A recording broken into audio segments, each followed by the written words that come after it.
Operation सिंदूर के कुछ ही सप्ताह बाद वायुसेना में शामिल होंगे नए विमान। जल्द ही भारतीय वायुसेना को जून के आखिर में मिलेगा तेजस MK-1 विमान। इस साल भारतीय वायुसेना में 12 फाइटर जेट होंगे। एंड्रॉइड स्मार्टफोन यूजर्स के लिए बड़ी वार्निंग, इन फेक ऐप्स को तुरंत करें अनइंस्टॉल। भारत सरकार की तरफ से गूगल प्ले स्टोर पर मौजूद कई सारे फेक ऐप्स को लेकर बड़ी चेतावनी जारी की गई है। स्मार्टफोन यूजर्स को इन ऐप्स को तुरंत अनइंस्टॉल करके डिलीट करने की सलाह दी गई है। साइबर दोस्त की तरफ से ये चेतावनी जारी की गई है। ईरान में मौजूदा हालात को देखते हुए भारतीय दूतावास ने वहां रह रहे भारतीय नागरिकों और भारतीय मूल के लोगों के लिए अहम एडवाइजरी जारी की है। दूतावास ने लोगों से अपील की है कि वे अनावश्यक यात्रा या आवाजाही से बचें और दूतावास के संपर्क में रहे। साथ ही जरूरत पड़ने पर दूतावास से तुरंत संपर्क करने के लिए आपातकालीन नंबर भी साझा किए गए हैं। अहमदाबाद विमान दुर्घटना के बाद उत्तराखंड के केदारनाथ में हेलीकॉप्टर क्रैश।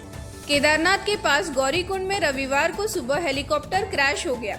इनमें पायलट समेत सभी 7 यात्रियों की मौत हो गई।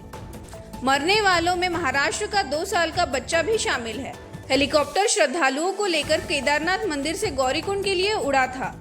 इस हादसे के बाद हेलीकॉप्टर सेवा को भी रोक दिया गया है। पैदल रूट पर भी मलबा गिरने से एक यात्री की मौत हो गई।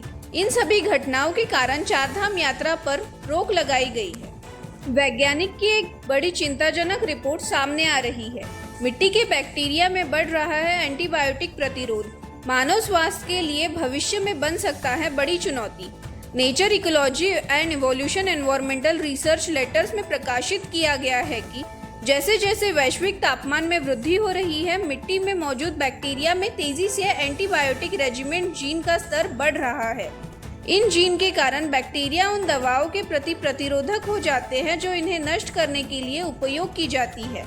यदि ऐसा ही चलता रहा तो साल 2021 तक 23% तक बढ़ सकता है खतरा। पुणे में इंद्रायणी नदी पर बने पुल के ढहने से 4 लोगों की हुई मौत, 18 लोग गंभीर रूप से घायल, जबकि 51 यात्रियों का पास के अस्पताल में चल रहा है इलाज।